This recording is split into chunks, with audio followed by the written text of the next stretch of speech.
El aroma a jazmín que Pilar siempre usaba flotaba en el aire de la tarde, mezclándose con el de la cena que preparaba. Ricardo tarareaba una vieja canción mientras leía el periódico en su sillón favorito, sus gafas resbalando por la nariz. Era una de esas noches en las que la perfección se sentía palpable. Cada día en esta casa era un refugio, un remanso de paz forjado con el amor incondicional de mis padres. Renata, cariño, ¿podrías poner la mesa? Tu hermana debería estar a punto de llegar, dijo mamá, su voz suave como la caricia de un arrullo. Asentí, sonriendo, y de inmediato me dispuse a sacar los platos, cada uno con el mismo diseño floral que nos acompañaba desde mi infancia. No había tareas en esta casa, solo actos de amor. No había silencios incómodos, solo la sinfonía de la vida familiar, el crepitar de la cocina, las risas de mi padre, el murmullo de sus noticias, el incesante tejer de los sueños de mi madre. Pocos minutos después, la puerta se abrió y Carla entró, una ráfaga de energía y optimismo, el pelo castaño enmarañado por el viento, su risa resonando en el pasillo. «Huele delicioso, mamá». «Muero de hambre», exclamó, abrazando a Pilar con la fuerza de un oso. Mi hermana y yo éramos inseparables, como dos ramas del mismo árbol, retorcidas pero siempre unidas. Compartíamos secretos que nadie más conocía, risas que solo nosotras entendíamos, y un apoyo mutuo que sentía tan firme como el suelo bajo mis pies. Esa noche, mientras compartíamos la ensalada de tomate y albahaca, Carla me guiñó un ojo, y supe que estábamos pensando en la misma broma interna sobre los hábitos culinarios de papá. Era pura alegría. Fuera de los muros de nuestra casa, mi vida era igual de plena. Javier, mi alma gemela, era la personificación de la calma después de la tormenta. Su presencia disipaba cualquier sombra, y su amor era un ancla que me mantenía firme. Recuerdo nuestras caminatas por el parque al atardecer, sus palabras susurradas sobre el futuro que construiríamos juntos. Renata, contigo cada día es una aventura y un hogar al mismo tiempo, me había dicho solo la semana pasada, mientras sus dedos trazaban círculos suaves en mi mano. Con él, visualizaba una vida llena de complicidad, de pequeñas victorias y de la calidez de un amor que se sentía eterno. Mi trabajo como diseñadora gráfica me apasionaba, y cada proyecto era un lienzo en blanco para mi creatividad. Amaba levantarme cada mañana sabiendo que mi día estaría lleno de colores y desafíos. Tenía buenos amigos, pasatiempos que me enriquecían y una salud inquebrantable. A veces, me detenía a observar mi reflejo en el espejo y no podía evitar sonreír. Era una mujer joven, amada, realizada, con un futuro brillante que se extendía ante mí como un camino soleado. Mi existencia era un mosaico de momentos preciosos, cada pieza encajando a la perfección en un cuadro de felicidad y armonía. Todo era como debía ser, o al menos, eso creía. Mis pies. Esa noche, mientras compartíamos la ensalada de tomate y albahaca, Carla me guiñó un ojo, y supe que estábamos pensando en la misma broma interna sobre los hábitos culinarios de papá. Era pura alegría. Fuera de los muros de nuestra casa, mi vida era igual de plena. Javier, mi alma gemela, era la personificación de la calma después de la tormenta. Su presencia disipaba cualquier sombra, y su amor era un ancla que me mantenía firme. Recuerdo nuestras caminatas por el parque al atardecer, sus palabras susurradas sobre el futuro que construiríamos juntos. Renata, contigo cada día es una aventura y un hogar al mismo tiempo, me había dicho solo la semana pasada, mientras sus dedos trazaban círculos suaves en mi mano. Con él, visualizaba una vida llena de complicidad, de pequeñas victorias y de la calidez de un amor que se sentía eterno. Mi trabajo como diseñadora gráfica me apasionaba, y cada proyecto era un lienzo en blanco para mi creatividad. Amaba levantarme cada mañana sabiendo que mi día estaría lleno de colores y desafíos. Tenía buenos amigos, pasatiempos que me enriquecían y una salud inquebrantable. A veces, me detenía a observar mi reflejo en el espejo y no podía evitar sonreír. Era una mujer joven, amada, realizada, con un futuro brillante que se extendía ante mí como un camino soleado. Mi existencia era un mosaico de momentos preciosos, cada pieza encajando a la perfección en un cuadro de felicidad y armonía. Todo era como debía ser, o al menos, eso creía. en nuestro idílico pueblo, de calles empedradas y casas coloniales que susurraban historias de antaño, mi familia era un pilar. Ricardo, mi padre, un hombre de negocios respetado y consejero en la junta local, y Pilar, mi madre, el alma de innumerables obras de caridad y eventos comunitarios, eran figuras inquebrantables de la sociedad. Su influencia se dejaba sentir en cada esquina, desde las nuevas reformas en la plaza hasta las decisiones que afectaban el futuro de nuestra comunidad. Y parte de ese respeto, innegablemente, se cimentaba en la memoria de Miguel. Miguel, mi hermano mayor. Su recuerdo era una presencia constante, palpable en cada rincón de nuestra casa y, de hecho, de todo el pueblo. Había fallecido trágicamente años atrás, demasiado joven, en circunstancias que el tiempo había teñido de un heroísmo casi legendario. La narrativa oficial, la que se repetía en los discursos de los alcaldes, en los artículos del modesto periódico local y en la conversación cotidiana de los vecinos, era que Miguel había sido un joven con un corazón de oro, un espíritu altruista, la promesa de una generación. Se le recordaba por actos de bondad que, con el paso de los años, se magnificaban hasta convertirse en gestas dignas de un santo. Había una placa en el parque principal, un torneo de fútbol juvenil que llevaba su nombre y una beca universitaria que se otorgaba anualmente en su honor. Para el pueblo, Miguel era su mártir, su héroe, el hijo pródigo que había partido demasiado pronto, dejando una estela imborrable de virtud. Mis padres, Ricardo y Pilar, eran los guardianes de esa memoria. Con cada aniversario de su partida, organizaban ceremonias conmovedoras, donde la imagen de Miguel era elevada a los altares de la perfección. Veía a mi padre, con voz grave y gestos pausados, recordar anécdotas de la infancia de Miguel, siempre resaltando su nobleza y su sacrificio. Mi madre, con los ojos vidriosos, hablaba de su bondad innata, de cómo su ausencia dejaba un vacío insustituible. Carla y yo, en esas ocasiones, nos uníamos al duelo colectivo, asintiendo con solemnidad, compartiendo el peso de un luto que parecía eternamente joven. Para mí, esta constante exaltación de Miguel era simplemente una parte más de mi realidad. Había crecido con ella. Su figura se había tejido en el tapiz de nuestra familia, añadiendo un velo de santidad y un aura de respetabilidad aún mayor a nuestro apellido. Significaba que éramos una familia que había sufrido una pérdida inmensa, sí, pero también una familia de héroes, de personas excepcionales.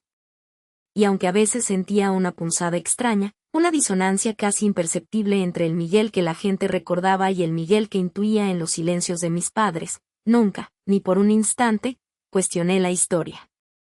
Era la verdad, la única verdad que conocía. Y como tal, era parte de este Edén forjado de amor, éxito y, sí, también de una dolorosa pero glorificada pérdida. La vida, con Javier a mi lado, y mi carrera floreciendo, se sentía inquebrantable. Cada día era un testimonio de lo lejos que había llegado y de lo que me esperaba. La imagen de Miguel, el héroe, era solo una estrella más en la constelación de mi existencia perfecta, un recordatorio agridulce de lo que se había perdido, pero también de lo que teníamos, una familia unida, un pueblo agradecido, y un futuro prometedor. Ni en mis sueños más salvajes podría haber imaginado que esa misma memoria, tan reverenciada, sería utilizada un día para avergonzarme. Ni que un pasado que creía sellado bajo capa de heroísmo guardaba secretos capaces de desatar una tormenta que arrasaría con todo lo que amaba. La vida, como ya he dicho, era un lienzo vibrante que pintaba cada día con los colores del éxito y la felicidad. Mi relación con Javier florecía, sólida como un roble. Compartir mis días con él, un hombre que me veía tal cual era, sin filtros ni expectativas impuestas, era un ancla en mi existencia. Mi carrera, por su parte, seguía en ascenso, ofreciéndome retos y recompensas que me llenaban de orgullo. Había forjado mi propio camino, un camino que no dependía de la sombra de nadie, ni siquiera de la glorificada figura de mi hermano. Sin embargo, a veces, la luz de mi Edén familiar se veía tenuemente alterada por sombras casi imperceptibles. No era un cambio brusco, sino un murmullo, una corriente subterránea que solo ahora, en retrospectiva, puedo identificar. Empezó con sutiles comentarios de mi madre, Pilar, durante nuestras cenas de domingo. Ojos que se posaban en Javier por un instante más de lo necesario, una sonrisa tirante cuando hablaba de mis viajes de trabajo.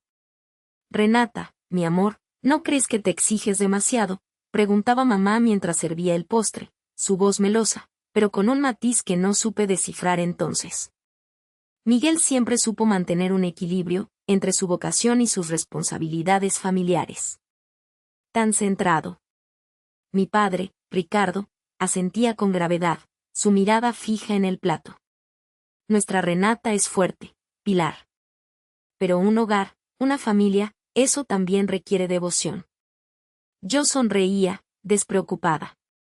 Pero si Javier es el mejor compañero que pude desear, papá.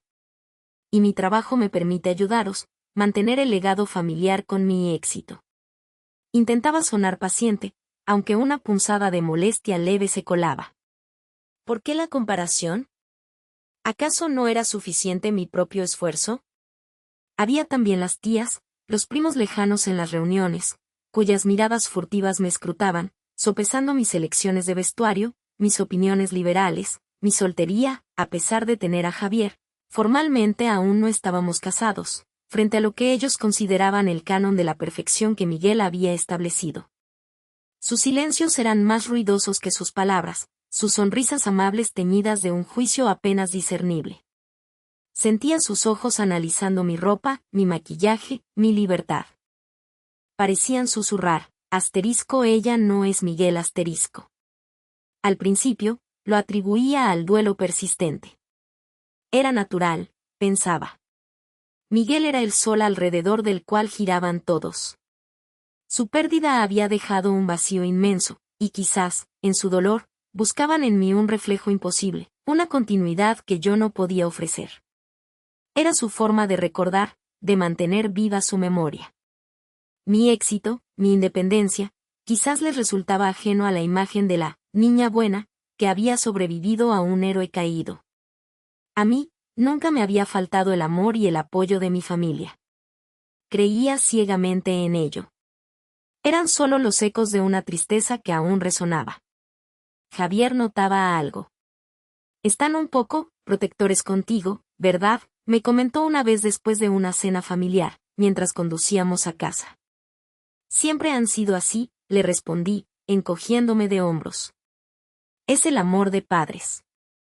Y claro, la ausencia de Miguel se siente mucho a veces. Él me miró con curiosidad, pero no insistió. Yo sonreí, segura en mi explicación. Mi mundo, mi castillo de cristal, permanecía intacto. Solo había unas cuantas motas de polvo en las ventanas, insignificantes. No podía prever, en mi ingenua complacencia, que esas motas se transformarían en grietas profundas, y que un día, ese mismo castillo, construido sobre cimientos de verdades a medias y glorias fingidas, comenzaría a desmoronarse bajo el peso de un golpe calculado, un golpe que no vi venir porque venía desde dentro, envuelto en el luto y el amor familiar. Nadie sospecha del puñal que se esconde detrás de una caricia. Y así fue. El puñal, envuelto en una seda brillante de recuerdo y reverencia, comenzó a asomar. Cada año, la conmemoración de Miguel era un espectáculo grandioso, una orquestación meticulosa de luto distinguido y orgullo inquebrantable. No era solo una misa, ni una modesta reunión familiar, era un evento social de primera línea que ocupaba las páginas de las revistas locales. El salón principal del club más exclusivo de la ciudad se transformaba en un santuario efímero, adornado con fotografías en blanco y negro de Miguel en sus días gloriosos, coronado con arreglos florales impolutos y el aire denso cargado de perfume, prestigio y la sutil melancolía de una pérdida que se había convertido en un pilar de su identidad. Mi madre, Pilar, deslumbrante en un vestido sobrio pero impecable, se movía entre los invitados como una reina, con mi padre, Ricardo, como su fiel consorte. Mis logros académicos, mi independencia económica, mis viajes, todo aquello que yo creía que me definía, palidecía bajo la sombra de un héroe que ya no estaba, pero cuyo recuerdo, forjado y pulido por ellos, era el verdadero protagonista. La alta sociedad local desfilaba, los dignatarios locales se daban cita, y las cámaras de los medios de comunicación parpadeaban, inmortalizando la imagen de una familia que, a pesar del dolor, se mantenía erguida, unida por el legado de un hijo predestinado. Renata, querida, ven aquí, me llamó mi madre, su voz una melodía suave pero autoritaria. Estaba charlando con el alcalde y su esposa. El alcalde recuerda con cariño a Miguel. Siempre decía que sería un gran líder, ¿verdad, hijo? El alcalde asintió, su rostro compungido, y se volvió hacia mí. Tu hermano era una luz, Renata. Un ejemplo para todos nosotros. Me alegro de que su familia perpetúe su memoria con tanto ahínco. Tú, sin duda, llevarás su antorcha. Eres su hermana, al fin y al cabo. Sentí una punzada. La antorcha de Miguel. No mi propia luz. Sonreí, una sonrisa que no me llegó a los ojos. Hacemos lo que podemos para honrarlo, señor, respondí, educada, notando cómo la mirada de mi madre se fijaba en mí, una mezcla de orgullo y una expectativa silenciosa. Más tarde, mientras los canapés circulaban y el champaña burbujeaba, Carla se acercó a mí.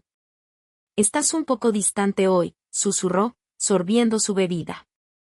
Parece que no te sientes cómoda con todo esto. Es que es mucho, ¿no crees?, le respondí, mi voz baja. A veces siento que estamos honrando una idea de Miguel, más que a él mismo. Él era más complejo que el ícono impoluto que presentan. Carla se encogió de hombros. Es lo que la familia necesita, Renata. Lo que la gente espera. No destruyas la ilusión. Es nuestro legado. En sus palabras no había hostilidad, solo una aceptación cansada, casi resignada, de un papel que no podíamos eludir. La noche seguía su curso, un torbellino de halagos hacia Miguel y una velada presión hacia mí. Mi padre, cogiéndome del brazo, me llevó a un grupo de grandes empresarios. Les presento a mi hija Renata, la brillante. Siguiendo los pasos de su hermano, supongo. Miguel siempre quiso un mundo mejor para todos. Estoy seguro de que Renata, a su manera, continuará con esa misión altruista. Su mano apretó mi brazo, no con fuerza, sino con una posesividad que me hizo sentir atrapada. ¿Mi manera? ¿Cuál era mi manera si siempre tenía que ser una derivación de la de Miguel? Javier, siempre atento, me encontró junto a la mesa del ponche, observando la multitud. Están construyendo un monumento a su memoria, me dijo, su voz suave. Y tú eres parte de los cimientos, ¿no? Lo miré. A veces me siento más como un adorno en el monumento que como su cimiento. Un recordatorio constante de lo que no soy. Sonreí, pero mi alma ya no se sentía ligera. La ingenuidad empezaba a desdibujarse, revelando las fisuras en mi castillo de cristal. Aquella noche, no me avergonzaron directamente, pero sembraron las semillas de la expectativa, de la comparación, de la obligación. La misma familia que me había amado, ahora usaba el recuerdo de mi hermano muerto para atarme, para moldearme, para que su gloria proyectada iluminara asterisco su asterisco imagen, no la mía. Y yo, Renata, empezaba a sentir el peso de esa sombra, una sombra que pronto se volvería asfixiante. La música, antes un suave murmullo, ahora resonaba en mis oídos como un clamor ensordecedor. Las risas y las conversaciones se fundían en un zumbido distante mientras observaba a la multitud, una masa de rostros borrosos, todos girando en torno al fulgor de Miguel. De repente, las luces del salón principal se atenuaron, y un foco iluminó el escenario donde antes se había exhibido el retrato de mi hermano. Subió a él una figura imponente, mi tío Fernando, el hermano mayor de mi padre, el patriarca silencioso que manejaba gran parte del imperio familiar. Era un hombre de pocas palabras, pero cuando hablaba, su voz poseía la autoridad de la tradición y el peso de las finanzas. Un silencio expectante envolvió el salón. Tío Fernando, con una expresión solemne, carraspeó y comenzó su discurso, centrado, como era de esperar, en la gloria de Miguel. Nuestro Miguel, el faro de esta familia, un alma altruista cuyo legado nos inspira a todos, dijo, su voz cavernosa llenando el espacio. Habló de su rectitud, su generosidad sin límites, su visión de un mundo mejor. Sentí la habitual punzada de culpa y la sombra opresiva de la comparación. Pero luego, Su mirada se detuvo en mí, apenas un instante, antes de barrer el resto del público. Y es en honor a la pureza de su intención, que debemos todos mirar hacia adentro, continuó, su tono endureciéndose apenas perceptiblemente. Miguel siempre creyó en la honestidad, en la impecable gestión de los recursos, especialmente cuando se trataba de ayudar a los demás. Hizo una pausa dramática, y mi corazón se encogió. Conocía esa retórica. Era el preludio de algo desagradable. Javier, a mi lado, pareció tensarse. Recuerdo, con cierta tristeza, un incidente de la juventud, dijo tío Fernando, su voz ahora teñida de una falsa compasión, cuando Miguel, con su habitual bondad, confió a su hermana Renata la recolección de fondos para aquella iniciativa de revitalización de la biblioteca local, la cual él tanto impulsó. Una suma pequeña, insignificante a primera vista, pero simbólica. Y, por desgracia, esa pequeña suma, destinada a los libros de los niños, se extravió. Una falta de diligencia, quizás. Un pequeño descuido, sin duda. Miguel, en su infinita generosidad, cubrió el déficit de su propio bolsillo sin hacer un gran alarde. Pero queda la lección, ¿verdad? La lección de que no todos están a la altura de la responsabilidad que un alma como Miguel representaba. No todos comprenden el verdadero peso del altruismo, la importancia de cada céntimo que se entrega con confianza. Es un recordatorio de la vulnerabilidad de la nobleza ante la desidia, o algo peor. Mis venas se helaron. No era una mentira, pero se sentía peor. Era una verdad insignificante, magnificada y distorsionada hasta la inmoralidad. Hacía años, durante la universidad, Miguel y yo habíamos organizado una modesta colecta. Yo, joven y caótica, extravié el pequeño recibo de un donativo de unos pocos cientos de pesos, y el cuadernillo de contabilidad quedó con un minúsculo desequilibrio. Miguel, al darse cuenta, se rió, diciendo que aprendería a ser más organizada y simplemente cubrió la diferencia con su propio dinero, sin más. Fue un error tonto, un descuido adolescente, rápidamente olvidado. Ahora, ante el ojo de la sociedad, se convertía en desidia o algo peor. Las cabezas giraban. Podía sentir sus miradas. Los murmullos se extendieron como un incendio subterráneo. Vi a mi padre, Ricardo, fruncir el ceño, su mirada clavada en el suelo, como si la vergüenza de su hija manchara su impecable traje. Mi madre, Pilar, llevó una mano a su boca, sus ojos, antes tan llenos de falsa alegría, ahora reflejaban una profunda mortificación. Carla, mi hermana, desvió la mirada, con una expresión de incomodidad que casi me pareció alivio, el centro de la humillación no era ella. Sentí un ardor en mis mejillas, no por la culpa, sino por la furia impotente. Mi castillo de cristal no tenía fisuras, se había desmoronado en 1000 pedazos. No era un adorno para el monumento de Miguel, era el barro bajo sus cimientos, el recordatorio vergonzoso de lo imperfecto que era yo, y de cómo, según ellos, manchaba siquiera su recuerdo. La humillación me golpeó como una ola de congelada vergüenza, asfixiándome. Las palabras de tío Fernando habían sido una puñalada directa al corazón, una declaración pública de mi indignidad. Estaba en el fondo, arrastrándome en el fango de la deshonra fabricada, usada para ensalzar aún más a Miguel y pisotear todo lo que yo era. La sombra no solo era asfixiante, ahora me estaba enterrando viva. La piel me escocía bajo el peso de sus miradas. Ya no era la prometedora arquitecta, la hija de Ricardo y Pilar, era la desidiosa, la sombra vergonzosa manchando el recuerdo del héroe. Mi mundo, construido con tanto esfuerzo, empezó a crujir. Vi a Mateo, mi prometido, acercarse lentamente, con una expresión pétrea.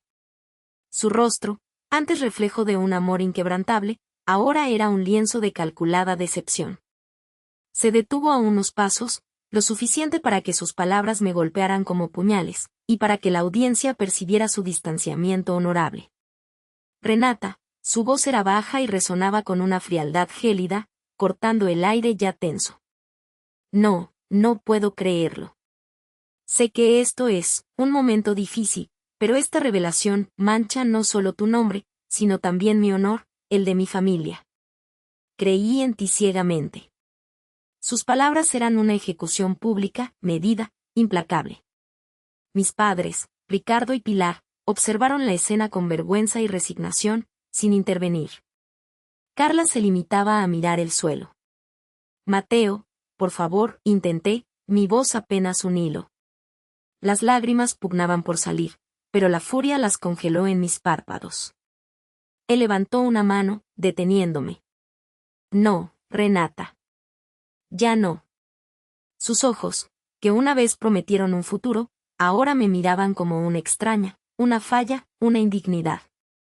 Lamento hacer esto aquí, pero no puedo. Esto se acabó. Se dio la vuelta, su figura erguida y virtuosa, y se disolvió entre la multitud, dejándome sola, expuesta en el epicentro de un circo de humillación. El impacto fue físico. Sentí que me arrebataban el oxígeno. Mi prometido me había abandonado, no en privado, sino frente a la sociedad que Miguel había salvado. La palabra ruina resonaba en mi mente.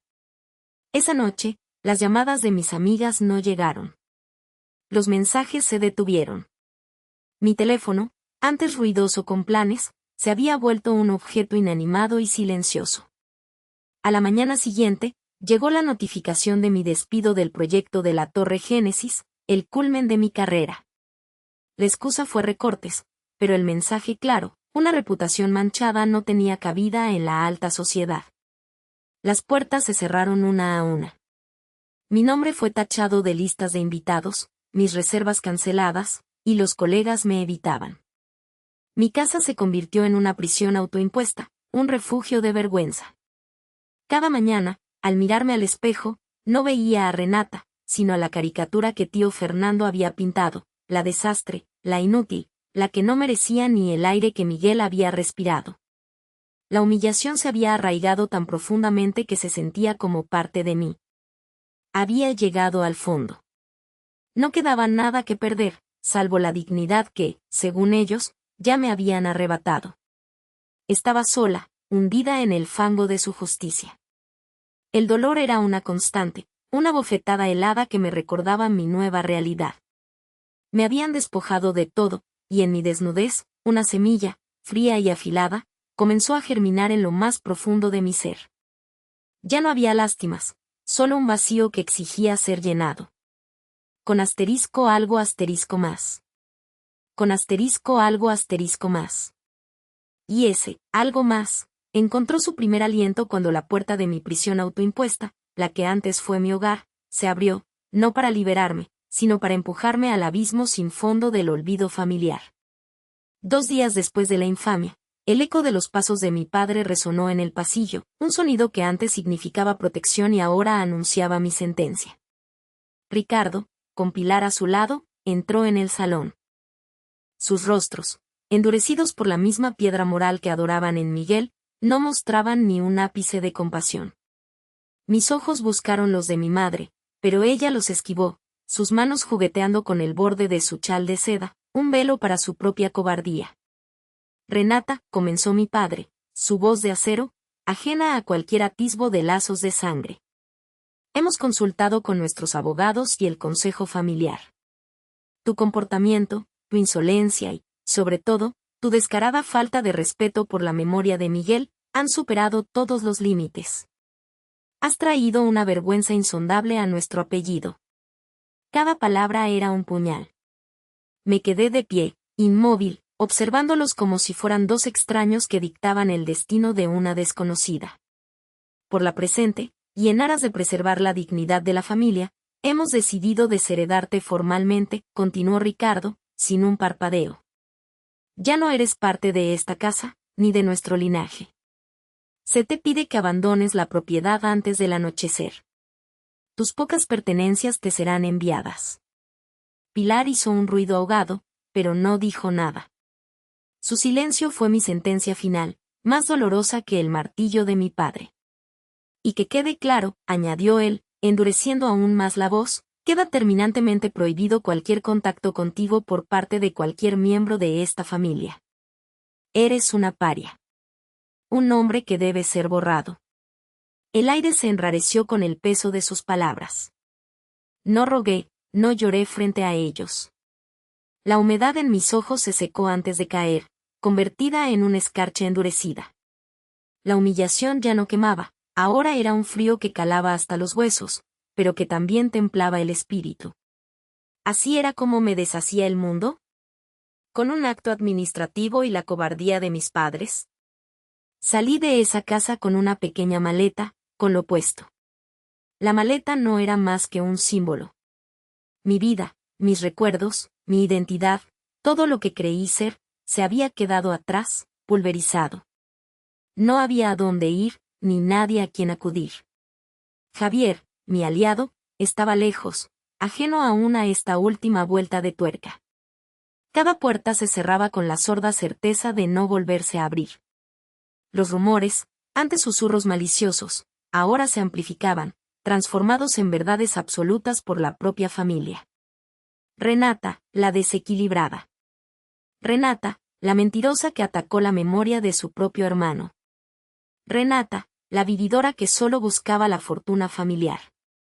Eran el veneno que se inyectaba en la sociedad para asegurar mi aislamiento total, para que nadie, ni siquiera un alma caritativa, se atreviera a extender una mano. Me convertí en la sombra de un error, en el eco de una mentira. Pero en esa soledad, en mi propia aniquilación, el frío ya no era parálisis. Era nitidez. La semilla que había germinado en mi interior se extendía, no con dolor, sino con una furia helada. Ya no era Renata, la desprotegida, la humillada. Era solo una cáscara vacía, esperando ser llenada con propósito. Lo habían tomado todo. Y en su afán de borrarme, me habían quitado la capacidad de sentir miedo o remordimiento. Solo quedaba el vacío, y la promesa silenciosa de llenarlo con asteriscos o asterisco ruina. La maleta, que antes había sido puro símbolo de mi precariedad, ahora era un peso muerto que arrastraba por las calles, un objeto inútil.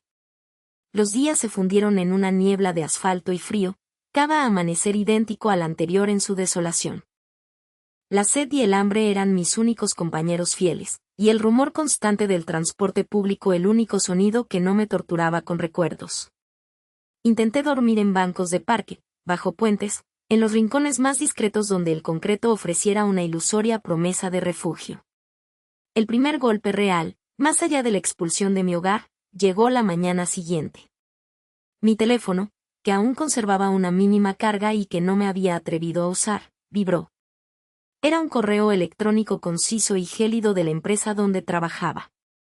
Estimada señora Morales, decía, lamentamos informarle que su contrato de trabajo ha sido rescindido con efecto inmediato. Dados los recientes acontecimientos y las alegaciones de conducta inapropiada y falta de integridad, la empresa se ve en la obligación de desvincularse de usted para salvaguardar su reputación. Le deseamos suerte en sus futuros proyectos. Alegaciones de conducta inapropiada y falta de integridad. Era la huella de Carla, la mano de Pilar detrás de la cortina, la confirmación de que no se detendrían ante nada. ¿La reputación de la empresa, o la mía? Un nudo se apretó en mi estómago. No era solo el dinero, era la última conexión que tenía con una vida normal, una estructura, una identidad fuera del drama familiar. Intenté usar mi tarjeta en una pequeña tienda para comprar un café, un último vestigio de normalidad. Operación denegada, sentenció el jovencito detrás del mostrador, con una mezcla de lástima y hastío. Fui al cajero automático más cercano. La pantalla parpadeó, cuenta bloqueada. Contacte con su sucursal. El pánico, ese frío conocido que había prometido no sentir más, intentó paralizarme. No, pensé, no ahora. Ya estoy vacía. No hay nada más que puedan congelar. Al día siguiente, con la poca dignidad que aún me quedaba, me arrastré hasta el banco. La gerente, una mujer de rostro severo que siempre me había atendido con deferencia, me recibió con una expresión indescifrable. Señorita Morales, dijo sin preámbulos, hemos recibido una orden judicial. Sus cuentas han sido congeladas temporalmente, y sus activos, incluyendo su apartamento, han sido embargados como medida cautelar. Se le imputan cargos de malversación de fondos y difamación. La denuncia ha sido presentada por su familia. ¿Malversación? ¿Difamación? Mi voz era un susurro roto. ¿Es una mentira? Están intentando destruirme. Ella solo asintió con una expresión que no ofrecía consuelo. El tribunal ha dictaminado que existen indicios suficientes para justificar estas medidas. Tendrá que buscar asesoramiento legal. Asesoramiento legal. ¿Con qué dinero? ¿Con qué energía? La palabra Renata apenas sonaba real en mi boca. Me habían despojado de mi nombre, de mi trabajo, de mi hogar. La calle se convirtió en mi sala de estar, mi techo el cielo indiferente. Cada día era una lucha por un trozo de pan, por un lugar seguro donde cerrar los ojos por unas horas antes de que la inseguridad me despertara de nuevo. El frío calaba hasta los huesos, pero era el frío de la humillación el que más dolía. En mi mente, veía a Ricardo y Pilar en su elegante casa, brindando champaña, satisfechos. A Carla, sonriendo con su falsa inocencia, victoriosa. Los rumores que antes me perseguían, ahora se habían materializado en acciones legales. Era la estrategia perfecta para anularme, para que nadie creyera en mis palabras, para que mi historia quedara enterrada bajo la avalancha de la verdad de la familia. Pero en medio de esa aniquilación, el vacío que se apoderaba de mí comenzó a ceder, no ante la desesperación, sino ante algo más duro. Era el despojamiento total, la depuración de todo lo inútil. Ya no pesaba el pasado, ni el futuro incierto. Solo existía el presente de mi ruina fabricada. Y en ese presente, la furia congelada se solidificaba. Habían querido borrarme, y lo habían conseguido. Pero lo que no sabían es que una página en blanco es el lienzo perfecto para escribir una nueva historia. Una historia de su propia ruina.